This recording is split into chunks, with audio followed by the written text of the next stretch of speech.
आज मी घेतलेली आहे फ्रीज क्लिनिंग करायला. खरं तर आठवडी बाजार होता आणि हप्त्याच्या शेवटच्या दिवशी कसं होते ना, पूर्ण फ्रीज रिकामी होते आणि त्या दिवशी ही क्लिनिंग करण्यात खरी मजा असते.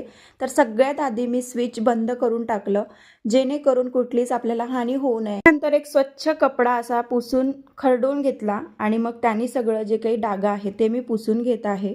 कुठलंच लिक्विड वगैरे वापरत नाही आहे मी इथे. तर जरी आपण ओल्या कपड्याने थोडासा ड्राय करून जरी घेतलं ना, तरी पण ते क्लीन होते. आणि बघू शकता तुम्ही माझ्या फ्रीजमध्ये एकही ऑर्गनायझर नाही आहे. पण मी इतकं नीट अँड व्यवस्थित ठेवते. माझ्या मते तरी मला असं वाटतं की नीट अँड क्लीन आहे माझं फ्रीज. तर त्यासाठी ना आपल्याला अशी स्वच्छता जी आहे, क्लिनिंग जी आहे ती आठवड्यातून एकदा तरी करायची आहे. जेणेकरून आपला फ्रीज एकदम छान असा फ्रेश दिसेल. तर इथे ना वाट्या ज्या आहे किंवा मग कुठलेही जे आपले वेस्टेजवाले डिस्पोजल वगैरे असते ते मी यूज करून सगळ्या गोष्टी इथे ऑर्गनाइज केलेल्या आहे. ऑर्गनायझरची अजिबात गरजसुद्धा भासत नाही आहे. तर हाच